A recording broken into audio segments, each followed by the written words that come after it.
ইংরেজি শেখার সবচেয়ে সহজ মাধ্যম কোনটি তা নিয়ে আজকে আমরা আলোচনা করব।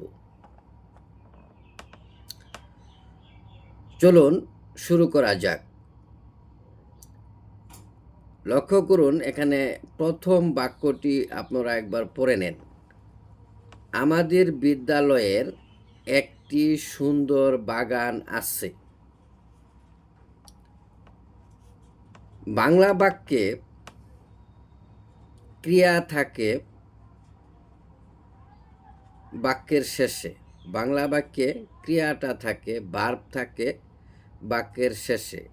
প্রথমে আমাদেরকে ভার্বটা আইডেন্টিফাই করতে হবে। ওই বাক্যটা পড়ার পরে আমাদের ভার্বটাকে খুঁজে বের করতে হবে।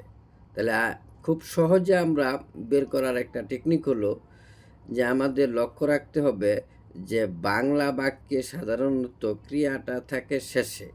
তো এখানে ক্রিয়া কোনটা? আছে। আছে হইল ক্রিয়া।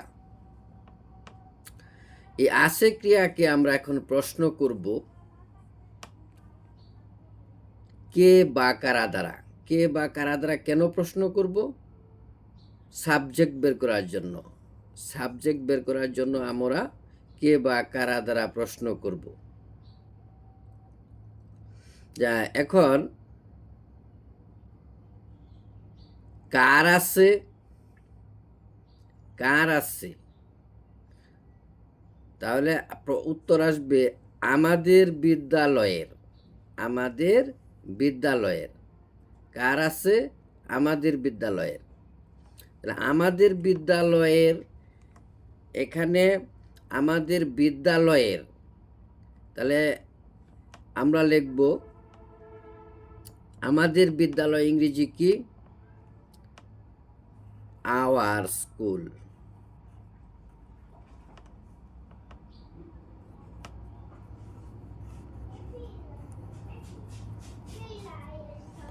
Our school. যে আমাদের বিদ্যালয়ের একটি সুন্দর বাগান আছে। তাহলে আমাদের বিদ্যালয়ের কার আছে? আমাদের বিদ্যালয়ের আছে। এটা অধিকার বোঝায়। অধিকার বুঝাইলে হ্যাভ হ্যাজ হ্যাড হয়। অধিকার বুঝাইলে হ্যাভ হ্যাজ হ্যাড হয়। যেমন আমার একটি কলম আছে, আই হ্যাভ এ পেন। আচ্ছা, তদ্রূপ আমাদের বিদ্যালয়ের একটি সুন্দর বাগান আছে। তাহলে এটা বিদ্যালয়ের অধিকার বুঝাইছে। বিদ্যালয়ের অধিকার বুঝাইছে। তাহলে দেখতে হবে আওয়ার স্কুল হ্যাজ বসাতে হবে। Our school has. Our school has অর্থ হইল আমাদের বিদ্যালয়ের আছে। আমাদের বিদ্যালয়ের আছে। এখন এই আছেকে আমাদের আবার প্রশ্ন করতে হবে কি আছে? উত্তর আসবে একটি সুন্দর বাগান। একটি সুন্দর বাগান। একটি সুন্দর বাগান ইংরেজি কি? এ অর্থ একটি। আর সুন্দর ইংরেজি কি? নাইস আছে, বিউটিফুল আছে, লাভলি আছে। পরে বাগান ইংরেজি গার্ডেন। আমরা লিখতে পারি our school has a lovely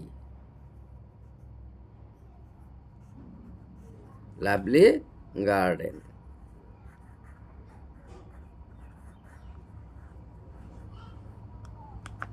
আচ্ছা, প্রথম সেন্টেন্সটা আমরা পেয়ে গেলাম এবং প্রথম সেন্টেন্সটার খুব সহজে আমরা ইংরেজিটা করতে পারলাম। দ্বিতীয় সেন্টেন্সে আসো। বাগানে বাগানে অনেক সুন্দর ফুল আছে। বাগানে অনেক সুন্দর ফুল আছে। কোথাও কোনো কিছু আছে বা ছিল। কোথাও কোনো কিছু আছে বা ছিল এরূপ বাংলা বাক্য থাকলে আমরা ব্যবহার করব কে? দেয়ার ইজ বা দেয়ার আর, দেয়ার ওয়ার, এরকম ব্যবহার করব। আচ্ছা, বাগানে অনেক সুন্দর সুন্দর ফুল আছে। আমরা এই বাগানে কথাটার ইংরেজিটা আমরা আগেও করতে পারি। বাগান ইংরেজি কি? যেহেতু এখানে বাগানে একার আছে বাগানে, একার থাকলে আমরা সাধারণত বসাবো ইন। একার থাকলে আমরা সাধারণত বসাবো কি ইন, যেমন ইন দ্য গার্ডেন বাগানে।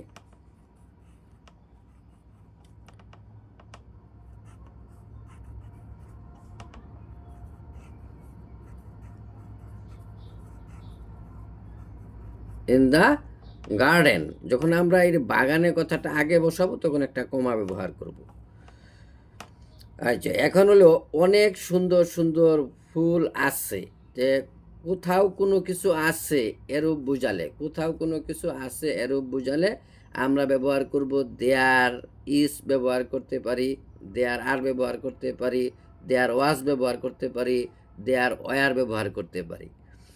যেহেতু অনেক কথাটা আছে এখানে, অনেক সুন্দর ফুল, তাহলে এটা পৌরাল, এটা বহু বচন, এটা অনেক বুঝাইছে। তাহলে আমরা ব্যবহার করব কি দেয়ার আর, দেয়ার আর, এখানে আছে, আছে কথা আছে, তাই আমরা ব্যবহার করব দেয়ার আর।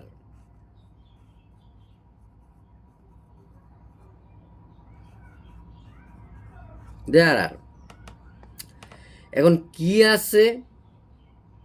আচ্ছা, দেয়ার আর, দেয়ার আর, এখানে কি আছে? অনেক সুন্দর ফুল।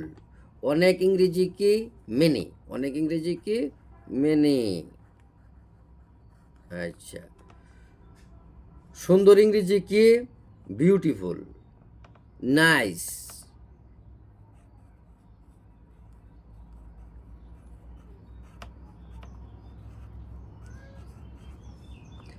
দেয়ার আর মেনি বিউটিফুল, এখন কি ফুল, ফুল ইংরেজি কি ফ্লাওয়ার্স ব্যবহার করব।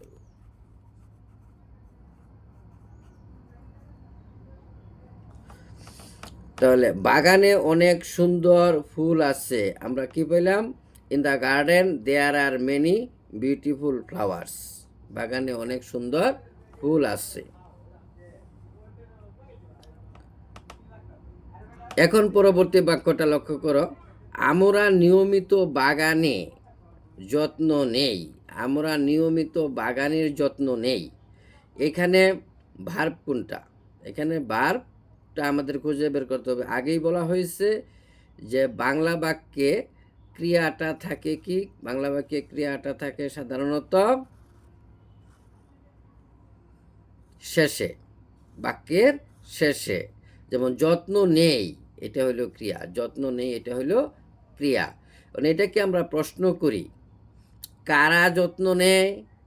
কারা যত্ন নেয়? উত্তরটা আসবে আমরা যত্ন নেই। তাহলে আমরা হইল এই সেন্টেন্সের সাবজেক্ট, তাহলে আমরা এখানে উই লিখব। উই অর্থ আমরা।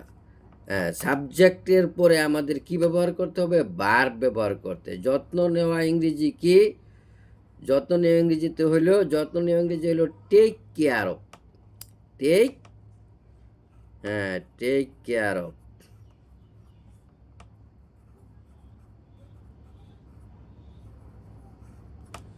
টেক কেয়ার অফ অর্থ হলো যত্ন নেওয়া। আমরা এটাকে আবার প্রশ্ন করি, কিসের যত্ন নেই? কিসের যত্ন নেই? বাগানের, বাগানের।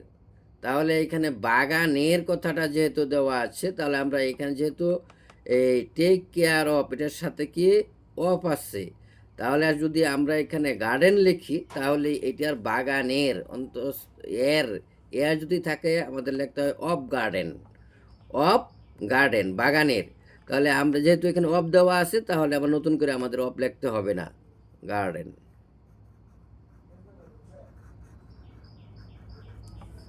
We take care of garden. এখন যদি আমরা আবার প্রশ্ন করি, কখন যত্ন নেই? নিয়মিত, নিয়মিত। তাহলে রেগুলারলি,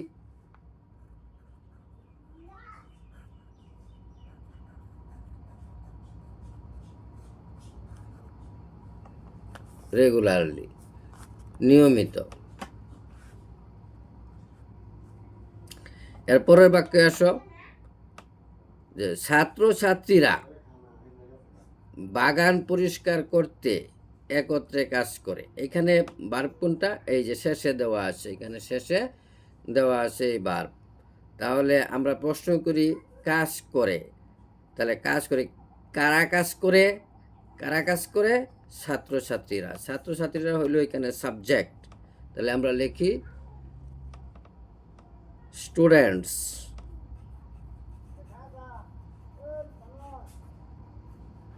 স্টুডেন্টস ছাত্রছাত্রীরা, ছাত্রছাত্রী। স্টুডেন্টস হলো সাবজেক্ট, এরপর আমাদের ভার্ব বসাতে হবে। ভার্ব কি? হ্যাঁ, কাজ করে। কাজ করা ইংরেজি কি? ওয়ার্ক। কাজ করে। আচ্ছা, হ্যাঁ, কাজ করে, একত্রে কাজ করে। হ্যাঁ, একত্রে কাজ, যার সাথে যে যায়। ইংরেজি বাক্য গঠনের জন্য আমাদের লক্ষ্য রাখতে হবে যার সাথে যে শব্দ যায় ওইটা বসাইতে হবে। একত্রে কাজ করে, একত্রে শব্দটা কাজের সাথে সংশ্লিষ্ট। একত্রে কাজ করে, তাহলে আমরা দেব ওয়ার্কের পরে আমরা বসাবো একত্রে শব্দের ইংরেজি কি? টুগেদার।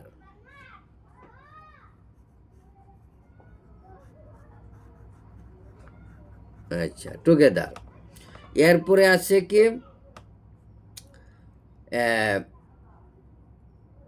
বাগান পরিষ্কার করতে। যে করতে তে যদি থাকে, তে যুক্ত থাকে, যদি করতে, চলতে, ঘুমাতে, তখন আমরা ব্যবহার করব টু এর পরে ভার্বের প্রেজেন্ট ফর্ম। টু এর পরে ভার্বের প্রেজেন্ট ফর্ম ব্যবহার করব।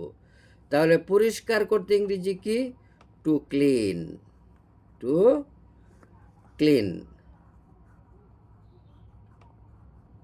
টু ক্লিন, পরিষ্কার করতে। কি পরিষ্কার করতে? বাগান। তাহলে ক্লিনের সাথে যার সাথে যে শব্দ যায় এটা বসাইতে হবে। কি পরিষ্কার করতে? বাগান পরিষ্কার করতে। পরিষ্কারের সাথে বাগান পরিষ্কার করতে, এটার সাথে বাগান পরিষ্কার করতে এই শব্দটা এটার সাথে কি? রিলেটেড। সুতরাং আমরা লিখব to clean the garden. To clean the garden. To clean the garden.